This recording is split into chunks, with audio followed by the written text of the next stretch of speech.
Welcome to Mac Power Users. I'm David Sparks. Stephen Hackett is out on sabbatical, but he will be back next week. In the meantime, while the lunatics are running the asylum, I got to invite one of my favorite people to the show. Welcome, Alex Cox. Hello. I'm so excited to be here. It feels like we're having a little party and Dad isn't home, so we can do whatever we want. Yeah, yes and no, because this is the problem, Alex. Stephen always is the guy who pushes the button on publishing the show.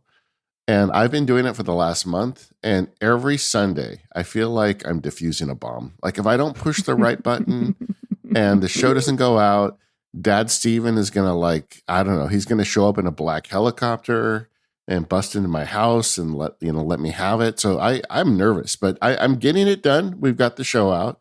We've had some great guests and you're the capper, Alex. It's you. Oh, I'm so happy that Dad is coming back, but yeah, definitely have to get all of the furniture back in place so that he'll take another break, because I hope that his sabbatical has been wonderful. Yeah, sure. I got to clean up all the dog stuff in the corner. I got to, you got to do all those things, when the parents are gone, and you got to take care of it all before they get back. The reason I wanted to have you on, in addition to the fact that you're just one of my favorite nerds, is you have gone super hard at Apple Vision Pro. Oh, yeah. Yep. There's dozens of us. Dozens. Yeah, that's a good way to put it. And, we've covered it on Mac Power Users a bit, but not enough. And when I heard, how much you're using Vision Pro, I'm like, that's what I want on the show. I want somebody who's like really in the weeds with it, who can tell us where it's helping and where it's not helping. And we'll talk some apps, we'll talk some AI. We got a whole bunch of stuff in the outline today, but we're going to focus on the Vision Pro and how you're using it. So let's start there, Alex. Actually, I got ahead of myself. Alex, tell folks who you are for those who don't know you. I just assumed everybody knew Alex Cox. Oh, goodness. If so, thank you. And if not, sorry in advance. I'm Alex Cox. I'm a producer in Chicago, and I use the title producer because that means whatever you need done, usually in a tech way or an events way, I can do it for you. But now I'm a full-time independent podcaster mostly, which is why I'm here and why I spend a lot of my time spatial computing, because I think that's the new way we're going to do events. It may be podcasting, but we'll get to that later. Yeah, I mean, there's a lot going on, especially for someone who's doing Vision Pro, right? And what is your current Apple gear? I'm kind of in flux right now because I went down hard on a fall, and my beloved M1 MacBook Pro I should say it had an M1 Max chip in it. It basically broke in half. Wait a second. It broke in half? I was walking with it open and fell, and so it landed face down, and then I fell on it, and then it was in two pieces.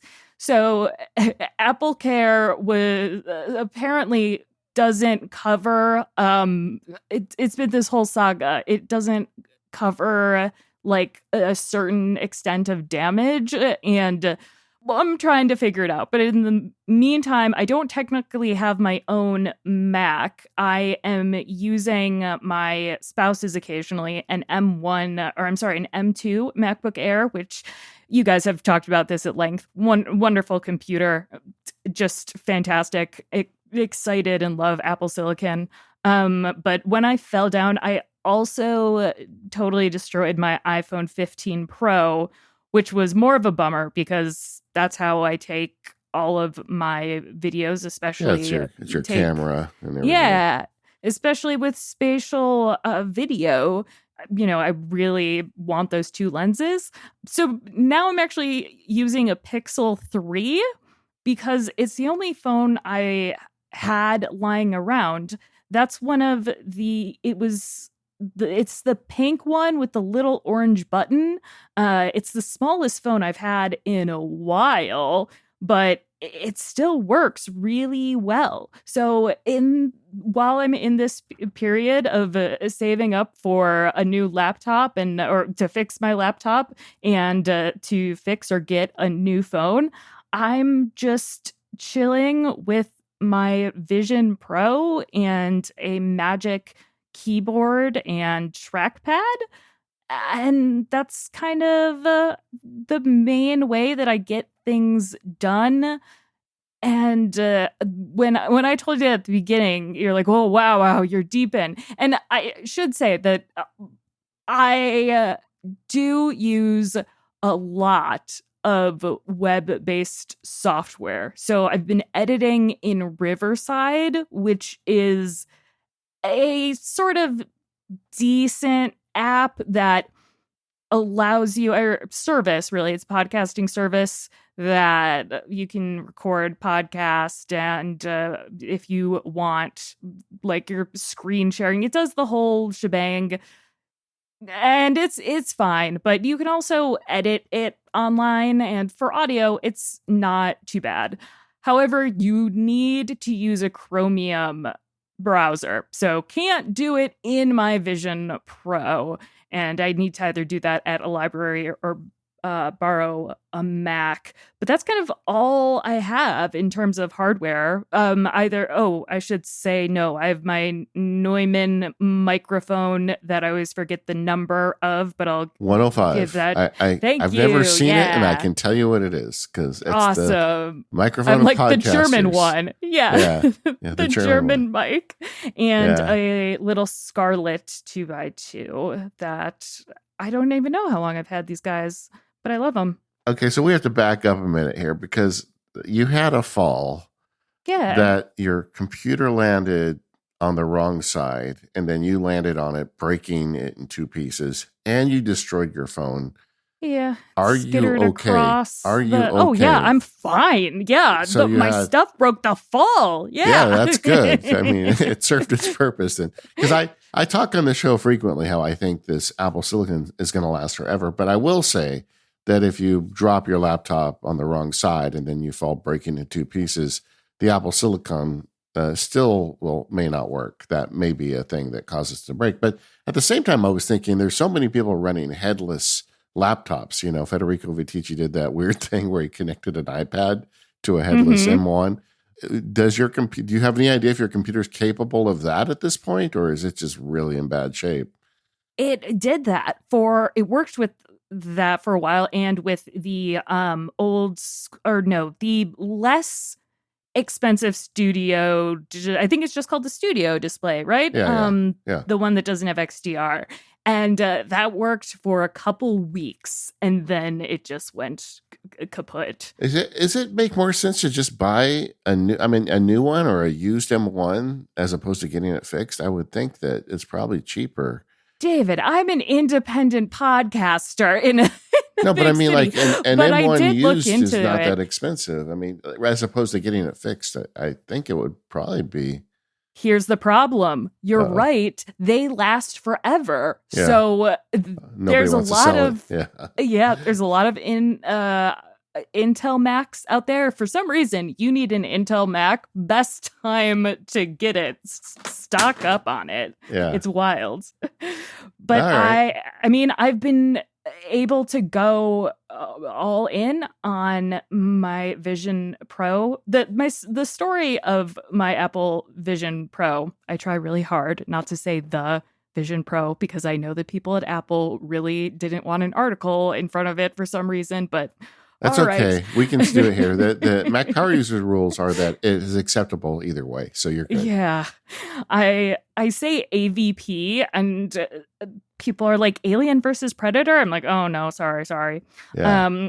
But I have been kind of a diehard fan of ambient computing, spatial computing, and just pass through technology in general. Also VR, but to a bigger extent, kind of the concept of being surrounded by a computer in whatever way that may be. Yeah, because you and I talked about it before they released it, and I know you were very excited about it and this idea of spatial computing.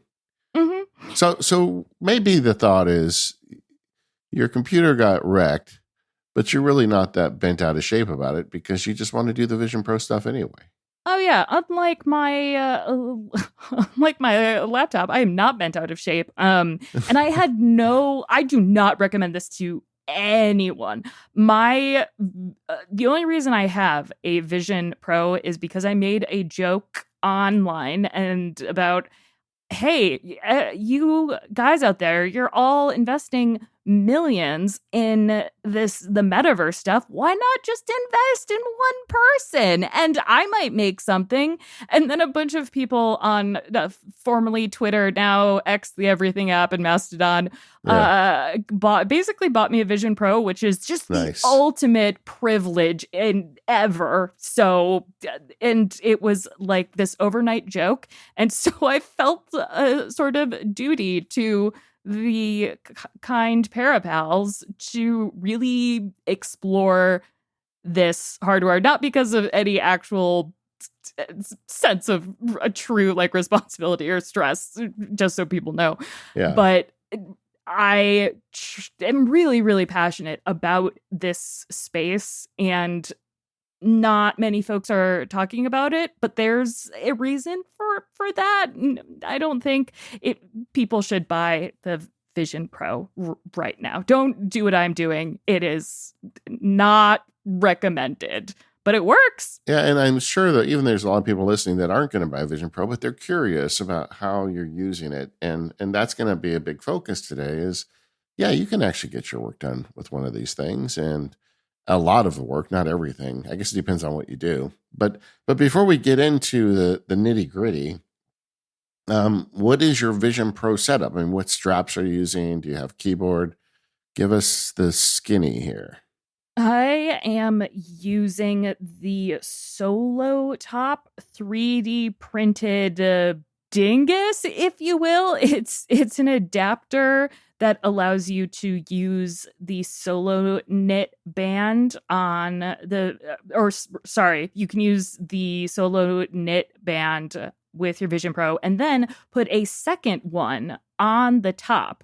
So instead of using the dual strap, which is fine, I guess, but it doesn't look very nice. It just looks the same as like any other headset. And the amazing stitching on this band. I'm looking at my Solo bands right now, and it's just gorgeous.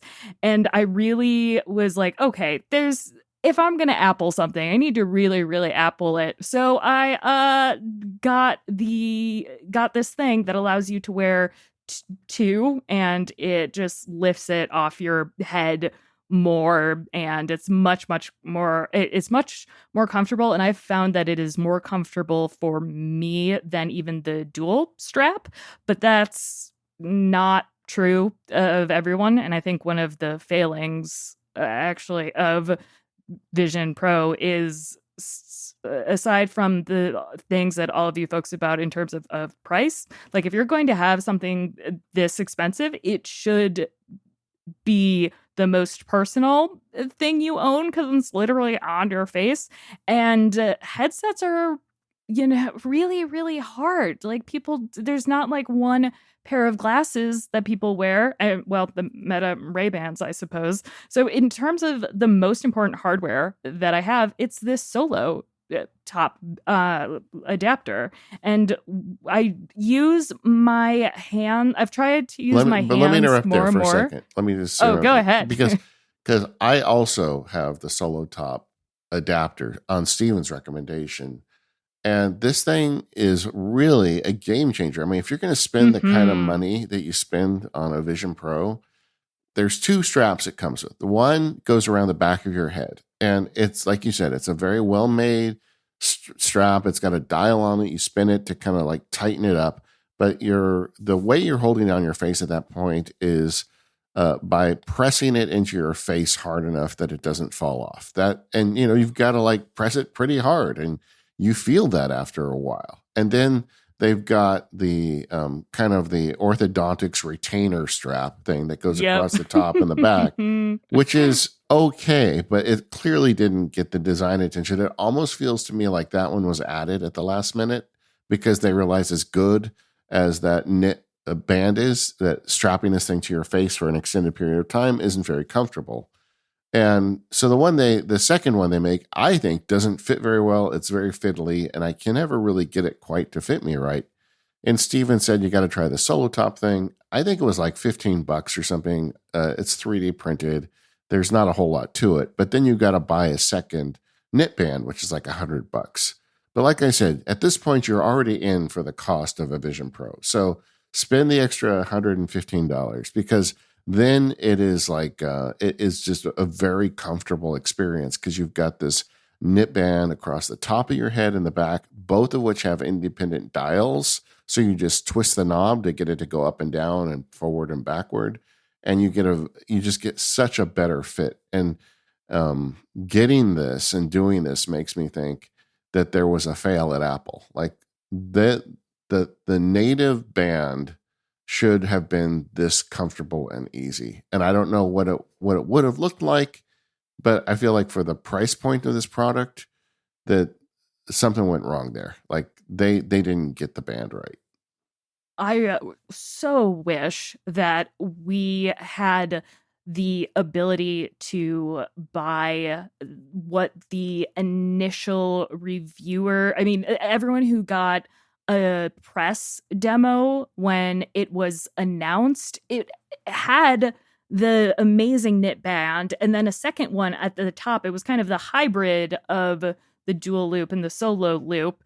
But yes, I hope I don't want anyone to get fired at Apple, but something catastrophic had to have happened. Like mine pushes so hard into my face, it leaves like little indents. Yeah. And I mean, come on, how many people wore this in advance? Like 10? It's a bummer. And there are folks who, instead of fiddling with the straps, just have separate light seals, which would be more expensive than another band. So it's gonna also allow you to use your Vision Pro more and become a weirdo like me. Go for it. If you own a Vision Pro and you're listening, I have just officially cost you money. I put the link in the notes, but I give this a wholehearted endorsement. I thought it was silly and it looks a little silly, but man, it is so comfortable. And I watch movies. I like you, I spend a lot of time in Apple Vision Pro, and fit has never been an issue since I purchased this. It's just like it's like a solved problem now. It's unfortunate that it didn't come with the product, but you can solve the problem. You say it looks silly, but like you said, if you're in with the money, you're also in with looking kind of weird. Yeah, so might as well. Sure. All right. What about a keyboard or trackpad? You using that stuff? Yep. The Magic keyboard, Magic trackpad. And that's kind of my only keyboard and mouse ever now, even when I'm using a real Mac, if you will, just because with the changes in the sort of context of each way I'm computing, I still don't want extra friction. As much as I've loved mechanical keyboards in the past, this is the way to go. Still lightning, but as of this week, maybe that'll change. Yeah. Apple released, and we didn't mention it, but as we're recording the show, Apple is having its week of M4, and they're releasing a bunch of new hardware, and including this week they released the USB-C versions of the keyboard, mouse, and trackpad. I wonder how many people will just buy that because they just are sick of the lightning. I'm going to hang in there. I'm okay. I can keep a lightning cable to charge my mouse, keyboard, and trackpad. I also use the Apple stuff, but I don't mind. but I'm sure at some point, whenever I upgrade these, I'll be happy to get rid of that cable. So you're using the same keyboard for Apple Vision Pro plus using it with Macs and other devices, or is it just solely dedicated to the Apple Vision Pro hardware? It's solely dedicated Yeah. to the Apple Vision Pro. Or Apple Vision Pro. When I still had a Mac, and presumably in the hopefully near future with a MacBook, I would just Yeah. use the Vision Pro as the best monitor possible. And Yeah. the other reason I use the Magic Keyboard is it's the same on all of the, well, as similar to an Apple laptop as you can get. So as little friction as possible. It totally makes sense. And any other special hardware for your Vision Pro setup? No, I thought that there would be more accessories, and I think Apple hoped that there would be more accessories, but I just keep the battery pack in my pocket. I had a little clip-on thing that it was, it turned it into one of those like cool dad clip-ons, Yeah. but it ended Straight up into being the easier. 90s. Yeah. Yeah. But it just ended up being easier to sit in my pocket or on my desk plugged in.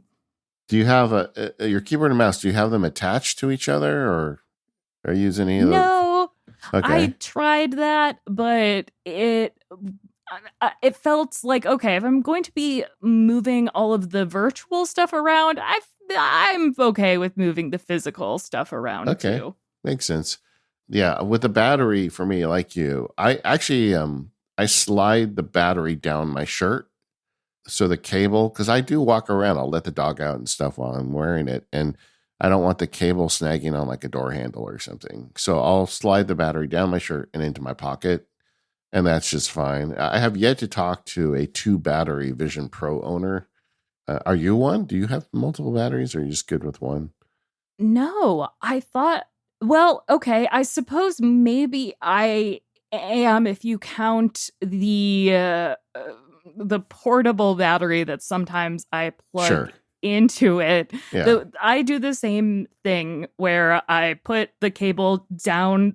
I put it like down the back of my shirt, kind of like a lav mic. Sure. And I pretty much wear the same thing every day. So the battery, the Vision Pro battery, left pocket, third party just generic USB charger, right side. So, and then iPhone, or well, and now my Pixel front right pocket, because so much of Vision Pro is with muscle memory. That's also how my hardware is too. Now I'm just realizing that. Oh, weird. That's cool though, I guess. Yeah. And I get enough, I get enough out of the battery to watch a movie, and that's about it. And even when I work in there, because I do a lot of writing in there, I'm never in there long enough to kill the battery. And then I just have a practice of when I'm done, I charge the battery up separately. But you can, like you said, always plug the battery into a cord. Apple talks about like, well, you can get a second battery if you need, but the thing is to change batteries, you have to shut the device down. You can't just that is the power. There's no battery in the device. So if you want to hot swap a battery, you can't, because it dies as soon as you unplug that battery. And so that's a thing. And if you wanted to change it, or the reason I have another USB battery is if I am taking photos and videos, so you need that hot swappable stuff. Yeah. I guess I would have multiple batteries if that was the case, but no, another baffling decision, but here we are. This episode of the Mac Power Users is brought to you by Ecamm. Go to ecamm.com/MacPowerUsers for a powerful live streaming platform for the Mac and get 1 month for free. Ecamm Live is the leading video production and live streaming studio built for the Mac. Ecamm does all aspects of video, not just live streaming. It's perfect for simplifying your workflow.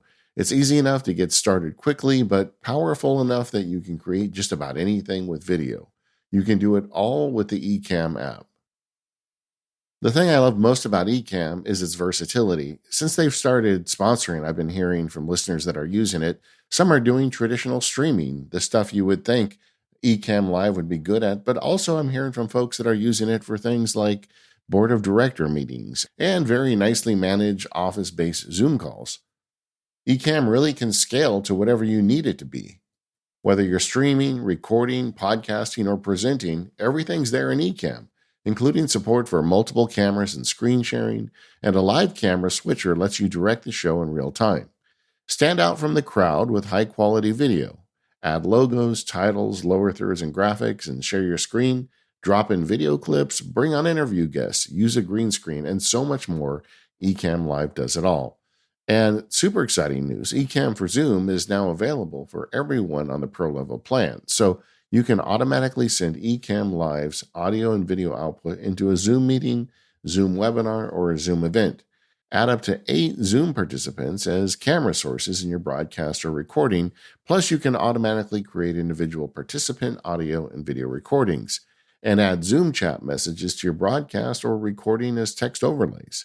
Ecamm's members are entrepreneurs, marketing professionals, podcasters, educators, musicians, church leaders, bloggers, and content creators of all kinds. Get 1 month free today at ecamm.com/MacPowerUsers using the code MacPowerUsers, all one word with no spaces. That's a whole month for free of Ecamm Live at ecamm.com/MacPowerUsers with the code MacPowerUsers. Go there now and check it out. And our thanks to Ecamm for their support of the Mac Power Users and Relay. So, Alex, you've got yourself all set up now with your Vision Pro. What are you doing inside there? I'm doing most of the basic computing tasks, I suppose you could say. But the thing that I've really leaned into is trying to make my entire apartment into a computer.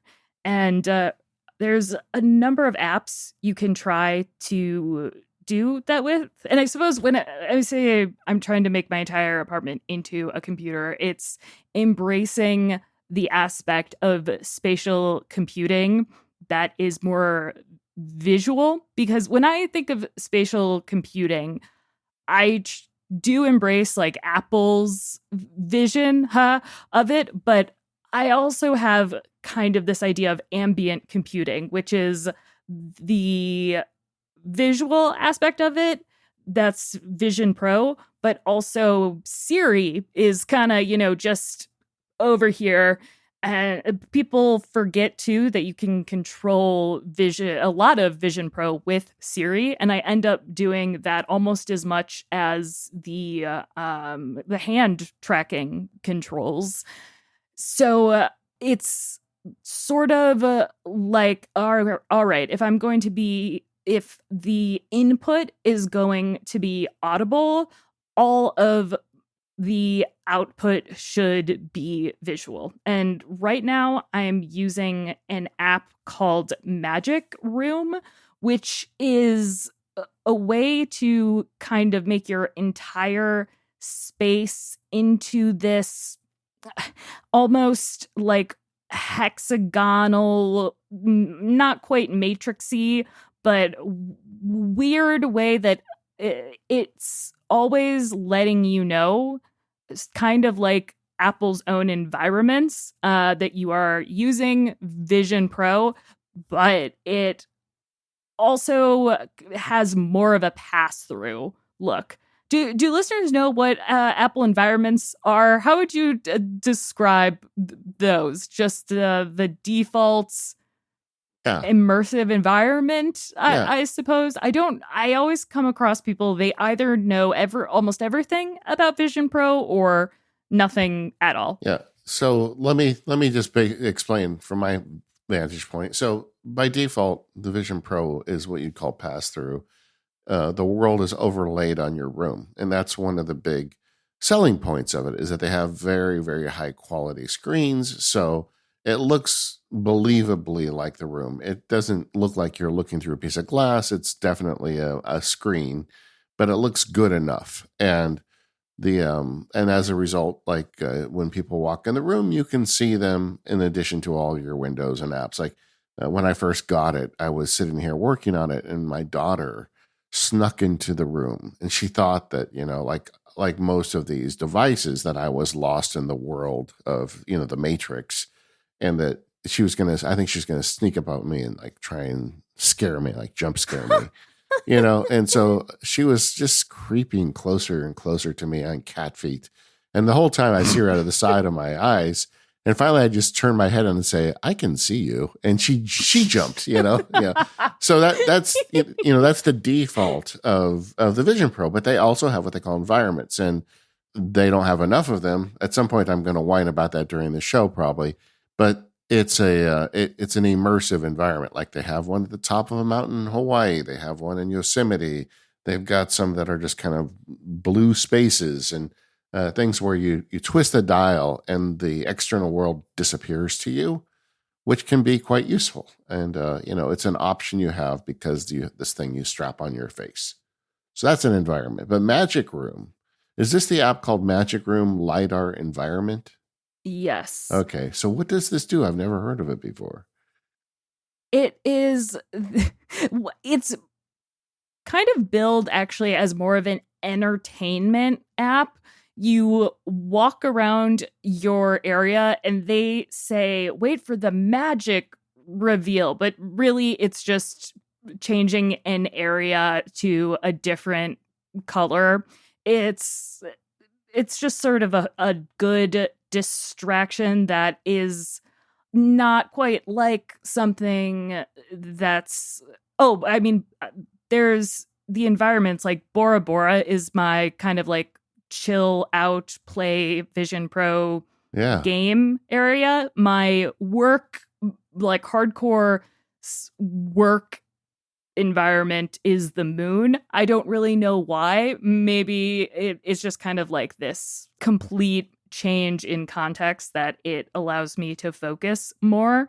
But Magic Room, it's hard to explain unless you are looking into it. If folks are familiar with 3D scanning or LiDAR, which you can do on every iPhone Pro from the 11 forward.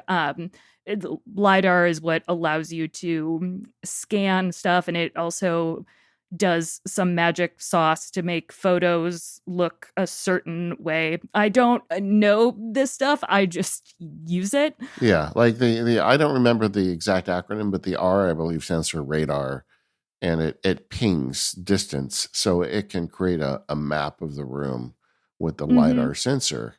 And it looks like, the apps, the photos with the app are not that impressive. It looks like, Matrix kind of stuff. But so I'm still confused. So what are you doing with this?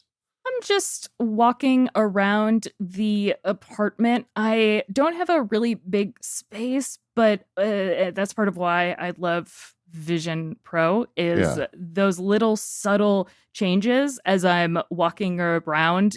Usually I'm writing. And when I say writing, I mean I am dictating. And I use Voice Pen for that, which is also available for the Mac and iOS and everything else. But as I'm like dictating stuff and I'm just pacing around, it's just like a little change in context that puts my brain into a certain work mode. The same way the moon is kind of administrative, need my keyboard and trackpad mode.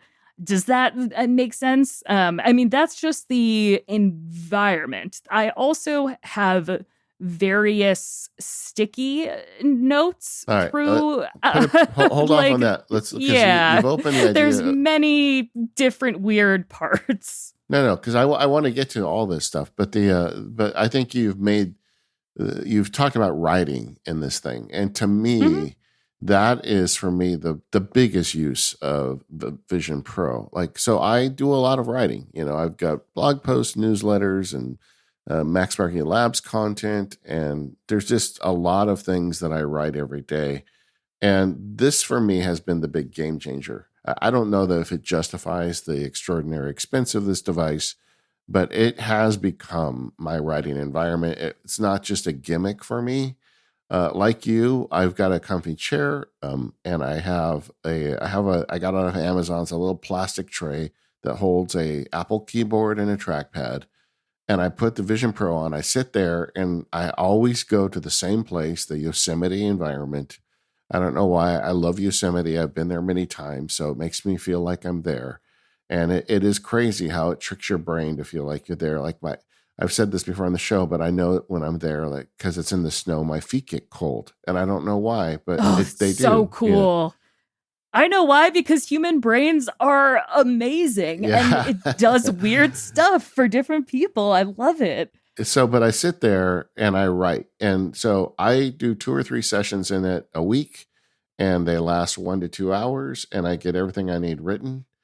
And I have tried different apps, like Drafts is kind of there, but it's still an iPad app. And then there's a couple like writing apps, but I'm not happy with any of them. I've been using Apple Notes just because there's really nothing that's native to Vision Pro.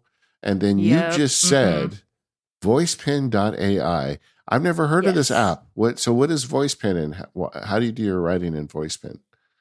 I should say, yeah, I'm much more liberal with my AI use and much more enthusiastic about large language models than most people I know. But VoicePen, it's not. Don't, if you're interested in it, don't go in thinking it is just AI. They do the annoying thing where they kind of put AI in it just to be like, hey, investors, give us money, and hey, App Store, feature us. But it's really just a pretty solid dictation app. And there's a lot of, I wouldn't even say it is the best one, but it is one that is available on Mac, iPad, iOS, and Vision Pro. Yeah. And it also has Siri actions. You can import, like if you want to just transcribe a podcast you've already recorded. Like, it is truly a native app, which is exciting when so much of what I use is kind of half butted for whatever, Vision Pro will support at the time. I still use Drafts, but I don't even think it's available. I think just because the beta, I'm looking now, it's just so Drafts, I guess if you are not on the beta, you can't use it in Vision Pro. But okay, forget that I said I use Drafts. Yep, nothing. Pretend I didn't say that. Nothing to see here. Honestly, if only shortcuts worked with Vision Pro, but not really. Yeah. I end up pretty much, if I need to type something, it will be in a sticky note. But we'll get to that, but that's a whole annoying thing. But the most reliable is Apple Notes, and the prettiest, honestly. Okay, so you're doing the dictation in the Vision Pro environment, and then you're doing the text editing in something like Apple Notes as well. That makes sense. I like my workflow is largely there are so many of these AI transcription apps, but I've got one called Whisper Memos that I love because I've attached it to the action button on my Apple Watch. So I just push the button and then I talk, and then it shows up in Drafts. And we've talked about this in prior episodes, so I won't go into it now. But it's just an automatic workflow where I don't do that necessarily in Vision Pro. But then I get all of this stuff in Drafts, and I can edit it in Drafts in Vision Pro, or often I will move it over to Apple Notes just because that's a native app and it's easier to work. And then that's where I go through and do kind of the hard work of editing what I started with my voice. And I love doing that in Yosemite. It's like I go there, I go into that environment, and my brain just clicks right into this is edit time and writing time. Mm-hmm. Yeah. And that for me is the best case productivity. There's some other stuff I've tried. Maybe we'll get to it in the episode, but the writing for me has been really good. But I get the impression you're also just walking around the house using the Vision Pro and doing stuff with it. Explain some of that. Yeah, I think I use it for entertainment a lot.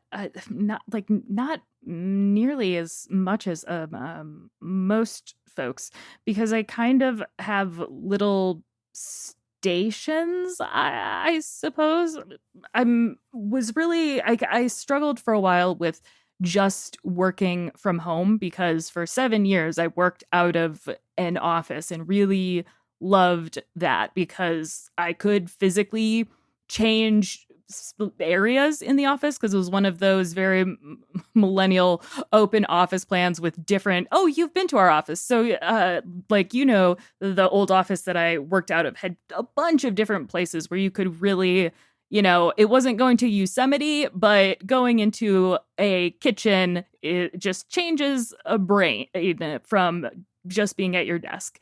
And the cool thing with Magic Room is, unlike the Apple environments, it is easier to walk around. And I'm always doing the dictating and pulling that up with Siri, but I will also have my bedroom be like the writing area, because my desk is here. So really this is like my office. So when I'm going into the moon mode and doing administrative stuff or using a keyboard and trackpad, I am sitting at my desk, and then I turn up the environment so that I'm fully immersed and basically can't see anything else. And a cat will jump on my lap and I will freak out because I'm like, oh, wow, didn't know there was anything there, but all right.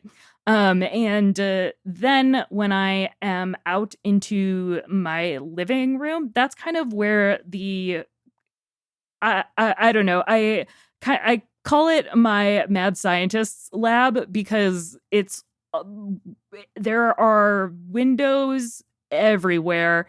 It's like every sort of app is kind of in my living room. I've got my dictation app open, oh god, yeah, it's called AI Note Taker Voice Pen. I just have it open all the time, so what a bad name. Because that has that's got the transcription as well as the text popping up. That is an entire wall for me. So even though I walk away from it, I end up like always being able to see it from like another corner of the room. And if I pause, like, God, it's when you said that, like, oh, the screenshots of this aren't very impressive, describing anything in Vision Pro isn't impressive, and it's also very confusing, which is Apple's biggest failing. But to the right of me is my big note-taking and transcription that's always running. Right in front of me will be whatever other apps I happen to be using. Usually Chat GPT is open, Apple Notes is open, along with whatever sort of a sticky note app I will be trying. I have switched through sticky notes. When I say, people know what sticky notes, like Post-it notes are, right? I don't know. Like digital Post-it notes. There's a ton of them for Vision Pro. I don't even want to recommend any. Just if you have one, look and see what is right for you. It totally depends on the like lighting in your room, where you want to place them. In my case, usually the left of my living room is where my bookcases are. So if it's a project that I'm working on, I have those Calyx bookcases. It's basically a bookcase with little squares. And Sure. if The I IKEA. Yeah. have, yeah, the basic IKEA bookshelf. And when I have a project, I will typically have one of those cubes for a project, and like physically the books I'm using to research go there, or the audio equipment I'm using for that will be in there. But now, along with the physical things, will be my virtual sticky notes. And this is not this is more for like brainstorming as well. It's not a good way to permanently hold information because the syncing is a little weird on all of these. You can't really you can't really have a good analogy for any sort of other operating system. For a while I tried having multiple Apple Notes windows open, and or having drafts open, but I will end up just using, what do I have open right now? Yeah, it's called Sticky Vision Virtual Notes. It's I'll put it in. It's really, oh, it's not pretty, but it has they're really consistent. Like a lot of these apps don't remember where you left it in terms of space and time, but Apple, all of Apple's native apps, when I say native, I mean the ones for Vision Pro. So not something like, say, Numbers. You take your Vision Pro off and you put it back on later, everything is still there. So when I am working in my living room, put it back on, my Sticky Vision notes still there. Typically Apple Notes, as well as AI Note Taker, all of that is there. Everything else completely scattered to the wind.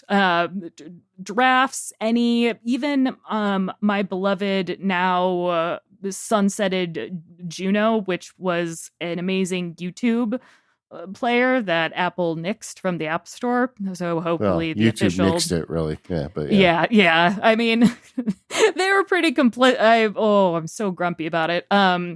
But those are kind of the ones that are always open, and to my right and to my left. And then yeah, in front of me is, in theory, this should be like my dashboard. I have used Widgetsmith a lot, by friend of all the great shows, David's underscore David Smith. And I have certain widgets. It's usually my watch battery and whatever photo that I guess is inspiring me. It's just almost another sticky note, but it just looks better and stays where it should. So tell me, Alex, when do you? Because I mean, it's kind of cool that you've got kind of turned your like living room into this like war room of screens, and then you just take off your headset, and then it's your living room again. You don't have a mess. It's a digital mess. I kind of like that.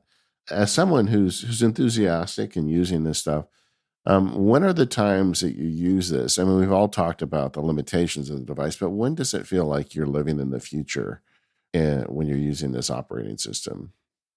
I mean, it feels already like I'm living in the future. There's just not many other people here yet. Yeah. And that's not anyone's fault other than Apple.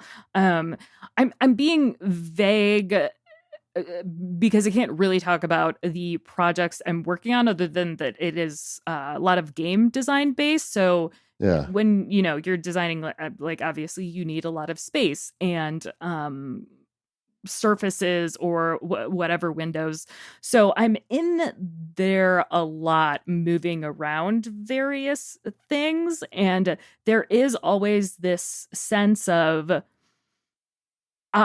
this feels like the future, but also it is so far, like God, it's always so hard to talk about because it's like, all right, this is really, really magical. And still almost every day that I put it on, it feels magical and delightful, kind of like the first decade of using iPhone.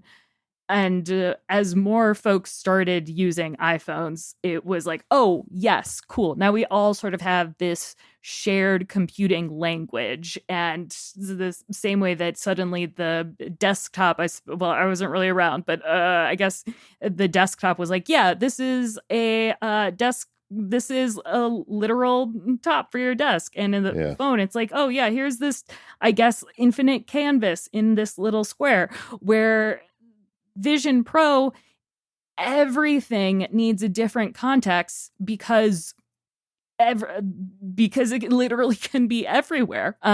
One place I wish I could use Vision Pro more is outdoors, actually, because I try to take as much video and as many photos and as much video as possible. And again, like literal infinite canvas. It starts to glitch after like 100 feet of an Apple Note, but probably don't need that. Well, I'll tell you, for me, the future stuff is definitely that writing I was explaining earlier. I mean, because I am kind of a shut in. I stay home. I have a little room that I work in. I love it. It's just made exactly the way I want it. But yet, I still can transport myself to another place with these environments. I've been experimenting with like other environments, like maybe I just journal in Hawaii, and Mm-hmm. I haven't, and there really is something in your brain that happens with that, and that feels kind of magical. I'm struggling with Freeform, Apple's kind of Canvas app, because I feel like it was built for Vision Pro. It showed up about the time Apple was talking about Vision Pro. It doesn't seem like something Apple would have made except for Vision Pro, and yet it's not quite right. Yeah, it doesn't translate well to different operating systems, and it's not as fast as other options out there. Honestly, Obsidian feels like a better option than Freeform. Not for everybody, just for me because of speed and even sharing stuff. I don't know anyone who uses Freeform for, as Logan Roy would say, serious work. Well, like I'm doing a thing right now. I have a group of friends that we're all kind of in the business of making things online, and we talk together, every week or two, and just kind of share. And so I'm going to be sharing with them kind of my Max Sparky kind of verse, how it's going, and so I've created this large freeform document that's got like where do I get customers? What are the things that I'm doing? What are the things I want to improve on? And so I've been building this thing. Oh, I found one. You're using it. That's Yeah, there you exciting. go. But what in the perfect world, I would put the Vision Pro on and just make this thing the size of a wall and walk around it and think about it. And, I think there is something to that, if you look at studies, people who have these big glass boards in their workspaces often come up with good ideas. It's kind of the ever presence of that idea and being able to interact with it with your hands and a marker. And freeform is almost there. But what I found is I build these things largely on my Mac, and then I view them in Yep, freeform, and that gives me some of exactly. that, but it doesn't. It's not the same. And Hmm. I've even done a thing where I will have it open on my iPad and freeform at the same time, so I can write on it with the Apple Pencil on an iPad, and that's okay. But it's like I feel like it's so close, but it's not quite what I want, And so it feels almost like I'm in the future with some of this stuff. It's because I think we don't have a shared language for it yet. And when we're kind of pulled out of the literal space, it makes our brain shift in a way that we don't want to, I think, most of the time. And I have here the biggest misconception about Apple Vision Pro, and I think that people really emphasize the way that it isolates you. Like you said, like, I'm a shut-in. I am as well. However, for me, Apple Vision Pro is my most social device because with all of the tinkering I'm doing and like walking around and doing all of this stuff, I am also using my voice to text people. I'm also in that administrative mode where sometimes I'm doing email and not as often as I'd like, but I will be on FaceTime or Zoom calls with folks.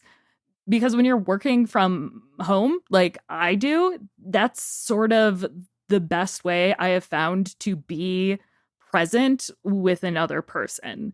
And, you know, it makes me really happy that you talk about freeform and how it is at least almost in that direction because I guess I'm doubling down on it. It feels like being in the future, but not as many people are there yet. But it's almost now when I go to like text somebody, I'm like, oh yeah, I gotta tap on things to do that. That's odd, and I don't know. Like I don't think it's a problem. Like when my spouse is home, I just take it off. Like I Yeah. do wish I could wear Vision Pro out and about more often than I do, but not quite there yet in terms of confidence or thinking about bringing something this expensive out into a public place.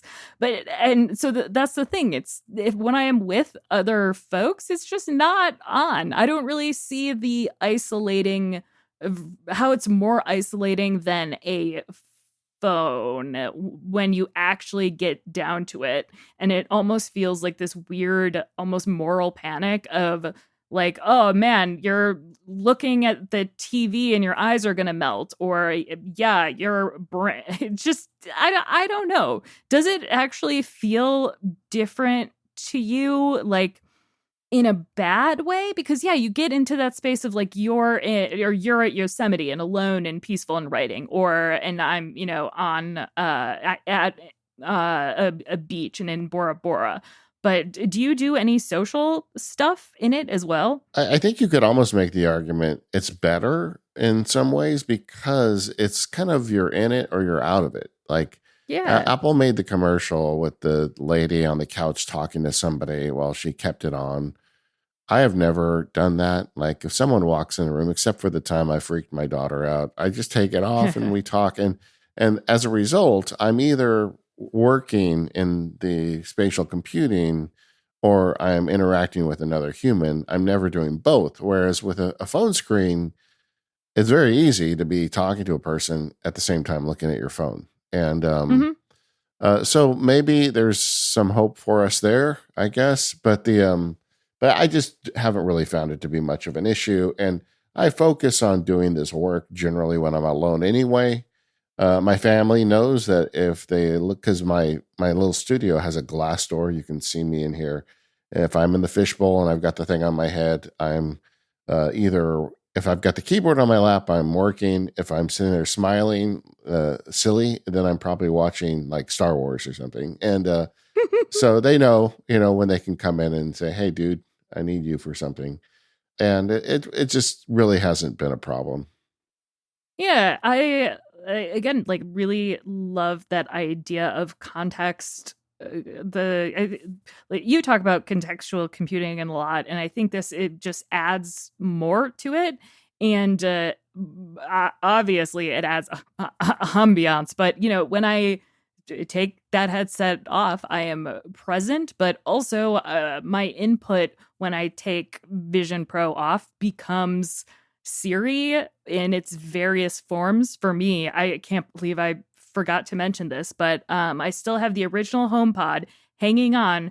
For some reason, mine hasn't broken. I feel even nervous mentioning it because it's like a secret that I have the one HomePod that doesn't cause me trouble. But so when I'm with my spouse or like we have someone over watching a TV with us or something, I'll just say something to it, and that is my audible input. And then I'm not, I'm back in with people, not texting someone just more in the moment, I suppose.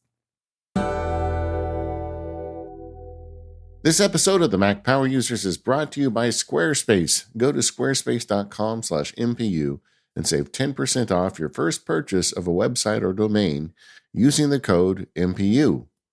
Squarespace is the all-in-one website platform for entrepreneurs to stand out and succeed online. Whether you're just starting out or managing a growing brand, you can stand out with a beautiful website, engage with your audience, and sell anything, your products, services, or even the content you create. Squarespace has everything you need, all in one place, all on your terms. So make the most of design intelligence from Squarespace. It combines 2 decades of industry-leading design expertise with cutting-edge AI technology to unlock your strongest creative potential. Design intelligence empowers anyone to build a beautiful, more personalized website tailored to their unique needs and craft a bespoke digital identity to use across one's entire online presence. And Squarespace Payments is the easiest way to manage your payment in one place. Onboarding is fast and simple. Get started in just a few clicks and start receiving payments right away. Plus, give your customers more ways to pay, choosing from popular payment methods like Klarna, ACH, Direct Debit, Apple Pay, Afterpay, and ClearPay, depending on where you're located. And with Squarespace, you can keep track of the stats that matter most with analytics. Measure your end-to-end online performance with powerful website and seller analytics. Get insights on top traffic sources. Understand how your reach is growing. Track sale metrics. And learn where to focus new engagement. It's all the data you need to scale your brand or business, fully integrated and clearly displayed. For anybody looking to get a web presence, to me, Squarespace is the default answer. I have set so many friends up with this for their businesses and families and everything else you can imagine websites. I've been using them since they first arrived. I still have a Squarespace website, and it is just great. The thing I love is these guys never rest. They're always improving it, making it easier for you to make a beautiful, powerful website. And it's very affordable. Head to squarespace.com and sign up for a free trial. And when you're ready to launch, go to squarespace.com/MPU and get 10% off your first purchase of a website or domain. That's squarespace.com/MPU. And when you decide to sign up, get that 10% off your first purchase and show your support for the Mac Power Users. Our thanks to Squarespace for their support of the Mac Power Users and Olive Relay. All right, Alex, if someone's listening and they've got a Vision Pro, let's share some of our favorite apps that we're actually using inside Vision Pro and why we like them. You want to go first? Yes. Immediately download Widgetsmith. It will become the, I think, most useful app on Vision Pro, or I should say, most useful and most consistent utility you can use. Biased because I know David Smith, but it is also the closest to feeling like a native Apple app. I assume folks know what Widgetsmith is. However, if not, you can create widgets, which are just little screens in Vision Pro's field of view, because Apple doesn't really have a good way to just display a clock. And you can customize your own little clock widget in Widgetsmith, or you can make there's tons of options. You can also make a little widget that shows the weather, something that has a photo, calendar, and or if if you just want to write something, it's not quite a sticky note, but you can, if you've got like a yearly theme or something, you can just put that on a consistent little window and it stays there. It's probably an app that if it didn't exist, I wouldn't be able to use it enough. Vision Pro would still be more of a toy. Yeah, I will add as a productivity app, one that I use is Fantastical. And I know it's a subscription app and some folks don't like that, but it's just a really great calendar app. And the thing I like to do with it is I actually put Fantastical on the ceiling and just leave my calendar on the ceiling. So as I'm working, if something comes up and I just want to see what my schedule is, I just look up and it's on the ceiling. It sounds silly. Oh, I like that. No, that's It awesome. absolutely works. It's fantastic, and it really scales big. So I've got literally like a printed calendar on my ceiling, the size of my ceiling, and it's really silly. But when you're in there, it's really convenient and it's out of the way. You don't even think about it until you need to check your dates, and then I look up. So that one's kind of useful. Oh, I love that.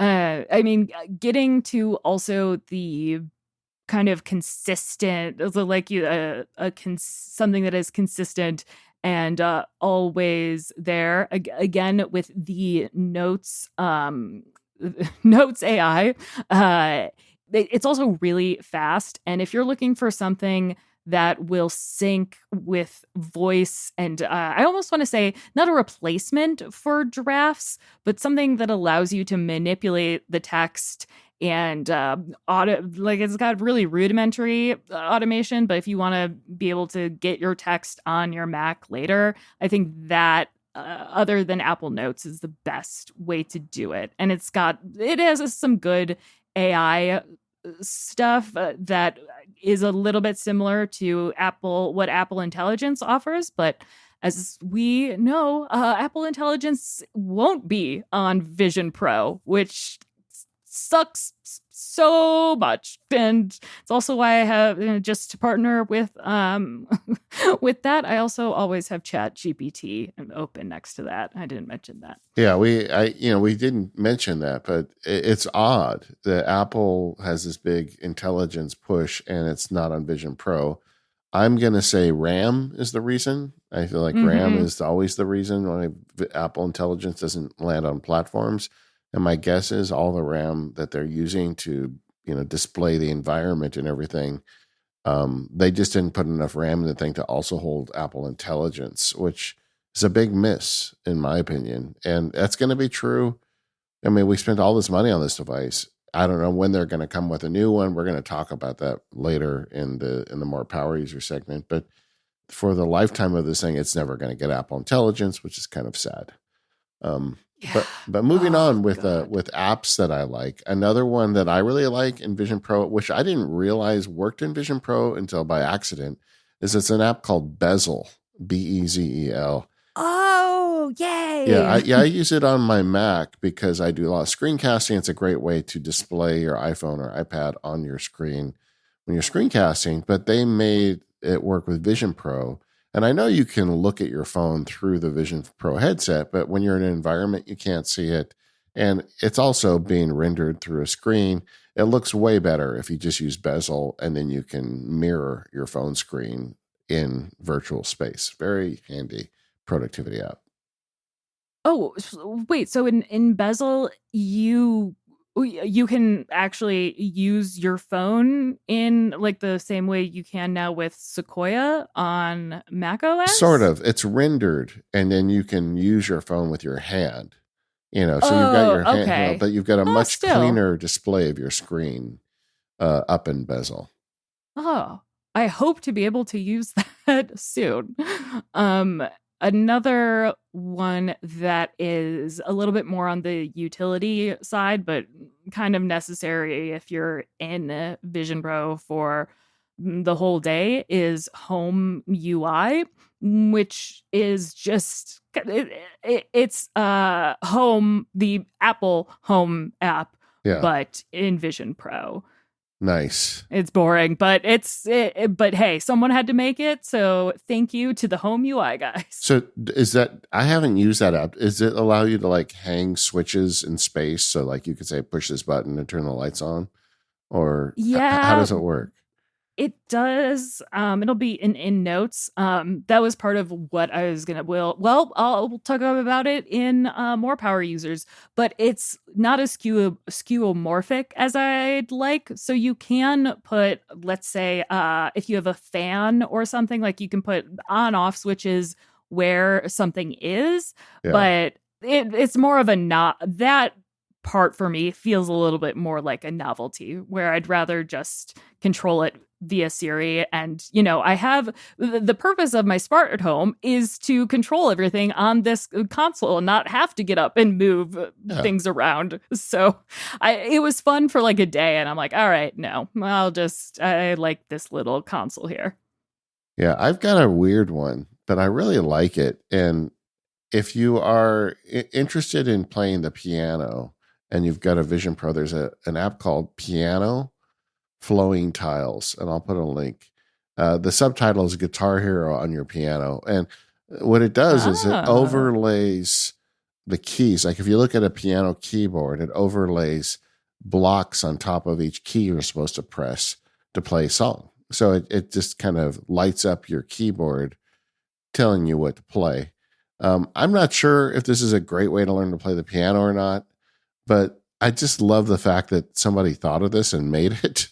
And it's really kind of cool. And yeah, I play it with my keyboard sometimes. I've been playing piano my whole life off and on, so I'm not sure I need this app, but I do like it, and I like that it exists. Piano Flowing Tiles. Oh, that's cool. One more that I didn't mention, but I mentioned spatial video a little bit, and there's not a great way until this app, there wasn't a great way outside of just the Photos app to see spatial video, and not a great way to share them. Yeah. But with this app, Spatial Station, it's a really nice environment to watch like shorter, more casual spatial videos. You know, you're not in a big theater, but it's a great fast way to just load them up, and you still get that cool 3D view. Yeah, that's cool. I'd never seen that one before. In addition to these types of apps, you and I haven't really talked too much about how good this thing is for content consumption. And the obvious ones are like the Disney Plus app and HBO app, and you like the stuff you want to watch. If you want to watch it alone, there honestly is no better experience. And I've watched many movies and shows in here, assuming my wife isn't interested in watching it with me. Like she likes Only Murders in the Building. We watch that together on TV. I like science fiction, weird stuff. I'll watch that in Vision Pro because nobody else is interested in it, and I'll sit here and watch it with this massive screen and kind of immersive audio. It's amazing for that. And I'm assuming you do the same thing. Do you watch a lot of video inside Vision Pro? Nope. Really? Wow. Yeah.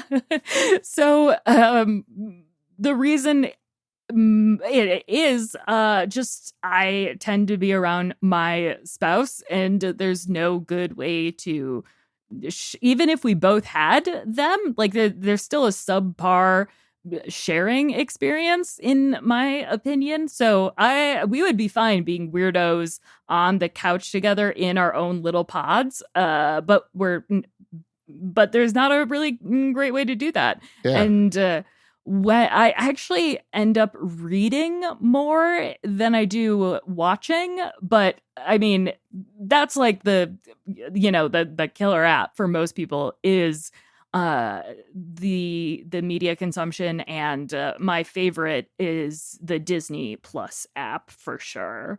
But yeah, I don't when I have what I think of as a bachelor's weekend, I do like binge shows in it, but I that's one place I'm not in the future yet. Just watching the regular TV like like a normie.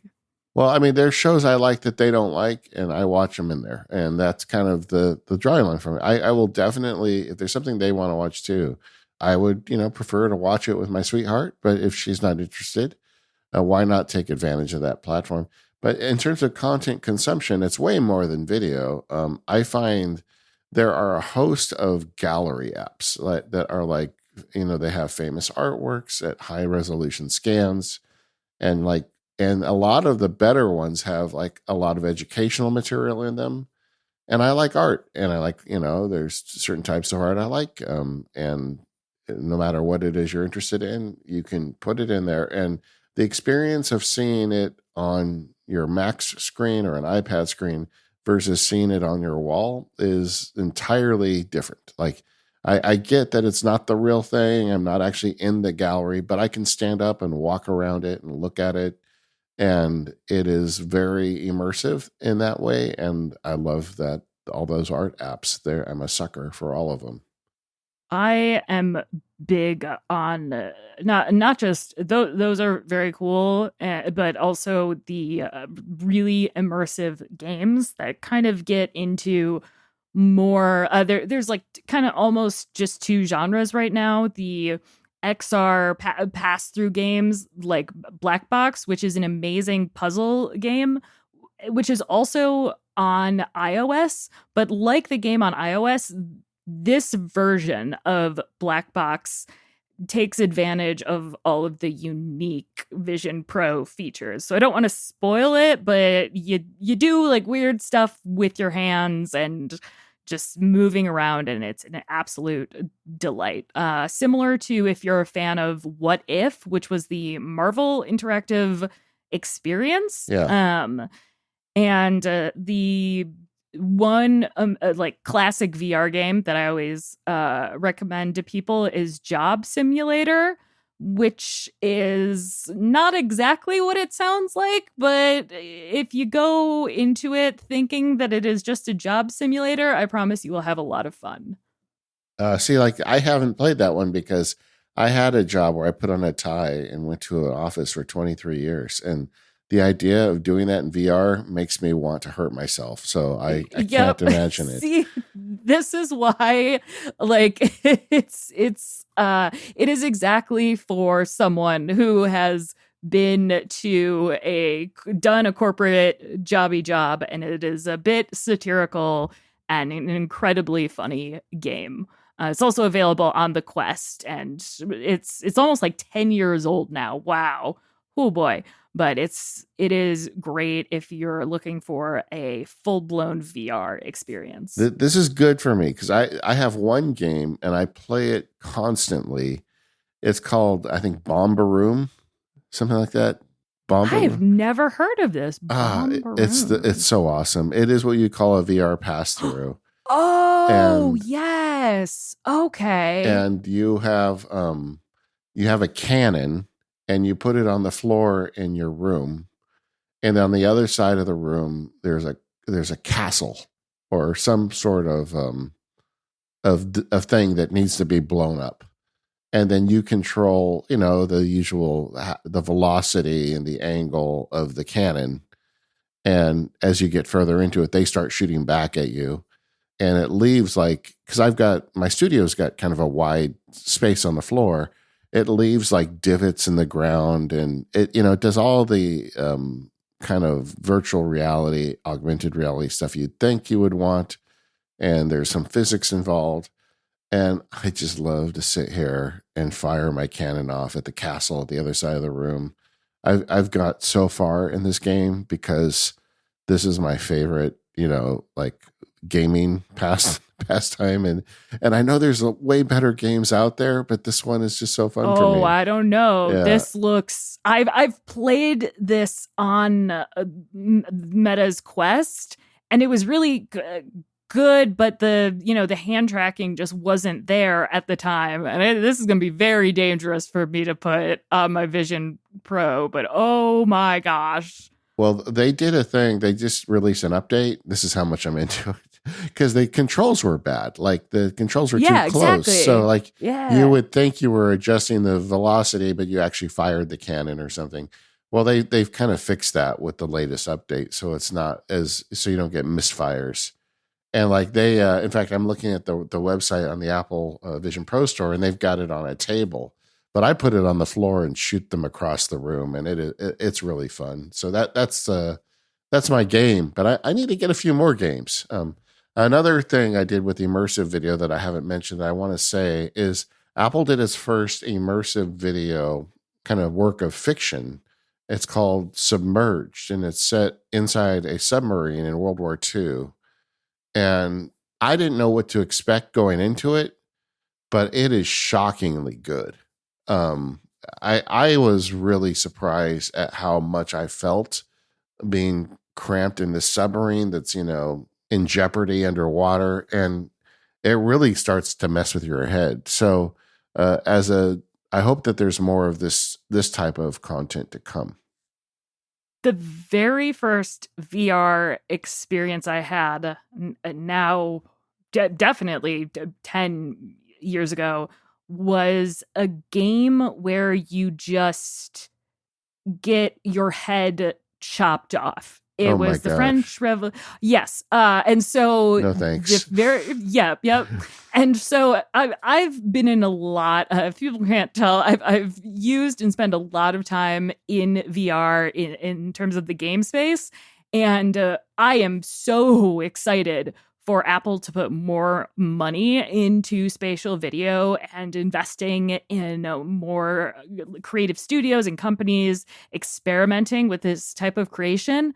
But I can't think of maybe anything I want less than to be drowning because of a bunch of Nazis, which is what it feels like this movie is. I'm sure I'll see it soon, but I'm like, okay, I'm not going to rush into watching this. Yeah. I'm excited to see it though, and I'm glad that you had that experience, because that's exactly what I hope for the future of this genre, if you will. Yeah, and like the immersive video stuff is more than just 3D video. It's 180-degree immersive if you look around. And I feel like this is a real opportunity for Apple. If I was in charge, I would be spending so much money on this. I'd be like, getting the top artists and putting a camera on stage for a song during the tour. And, I would just be, at the World Series right now as we record this. The World Series is still happening.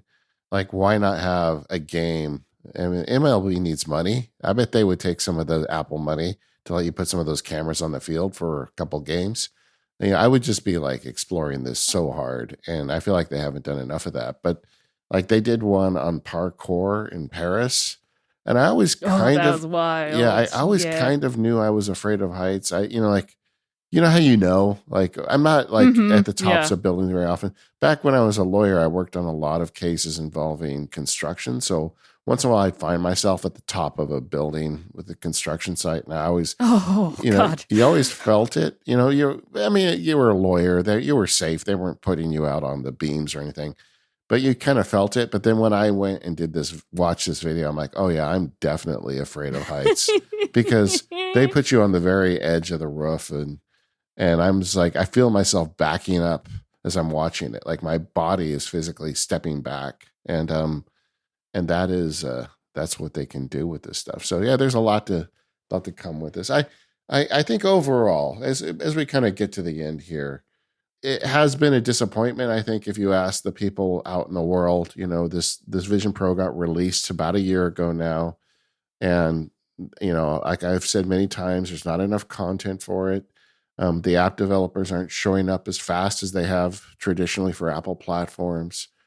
But I still am a regular user of this technology, and I still feel like maybe this isn't the future. It's not going to be the big thing, and maybe it's not the next iPhone.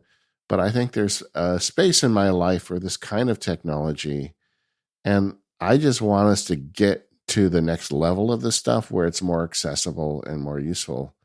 But what do you think about it now that you've been using it a while? I never expect it to be the next big thing or whatever, because folks have been trying to make, at the very least, VR the next big thing since the Yeah, 80s, since yeah. Jared Lanier coined the term. But I think that that's okay, and we should embrace that. We should have more ways to use computers and more personalized ways to interact with our own data and digital worlds. So I think all of the failings of this device are pure. Oh God, I never thought I'd say this. I don't think this device would be perceived the same way if Tim Cook wasn't the leader of the company, but the one thing I do appreciate is, at the very least, Apple has made its at least they say anyway that they've kind of made their values known, and they are all in on spatial computing and XR, and just being in control and manipulating your environment. And again, that personal touch. So I don't know if I want something to be the next iOS ever, because it tends to flatten really quickly. And so I understand why developers haven't showed up to this. It's perfectly reasonable. And it's failing is completely on Apple, because so many, I mean, you were around for this, David, so much, if I remember, so many resources were put into getting developers to come to iOS and to port their stuff. And yeah, a different beast. But at the time, I mean, it was $700. And, you know, the Omni folks, like Omni Group, didn't have millions of dollars to make this amazing new app for a completely new platform, but they did. And now, at the very least, I hope that we get more of this immersive content as a way to explore art, and a way to sort of explore how our brains move and change in ways that physically weren't possible before. Yeah. I think all that's true. And I also think this is really a flag planting by Apple, this product. Yeah. You know, I mean, as I understand it, even if this was a runaway hit, they couldn't make these products in the volumes that they sell other Apple products. They couldn't make the 50 million of them to sell. And because of the technology and the screens, you just don't get the yield that they just couldn't make enough of them if everybody in the world wanted one. So maybe this first version for them is a bit of a public beta, seeing what people do with them, seeing what the apps start showing up, and Apple has more planned. We're going to actually talk about that on More Power Users today, what we think of the future of this thing. But I love my Apple Vision Pro. I don't regret buying it. It was a lot of money. But look, I've spent money on dumber things than this in my life. And I do find it as something I use, and I like getting a taste of the future, but I also like using it every day. Like I said, writing, working on this document, and Freeform and other things I do in there are enjoyable to me, and they've become part of my computing life. Thanks again, Alex, for coming in. Where should people go, Alex, if they need to find Alex Cox, producer? Oh, you can go to alexcox.me, and it has links to all of my stuff. Okay. Whatever like social media things, alexcox.me. I did a thing on my website, maxsparky.com. I have a page called Now. So maxsparky.com/now.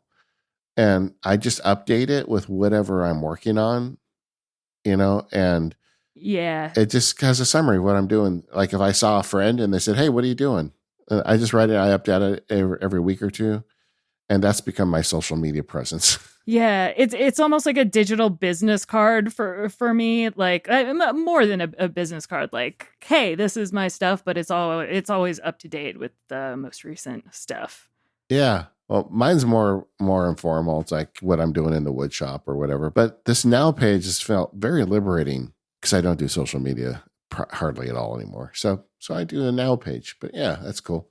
Either way, Alex, thanks so much for coming on. As soon as I knew Steven was bugging out for a month, you went to the top of my list. I'm so glad you were able to come on the show and share your experience with Vision Pro. Have to keep us posted. Thank you so much for having me. Yeah, absolutely. We want to thank our sponsors over at Ecamm and Squarespace. Thanks so much for supporting the show. Great apps and companies and services.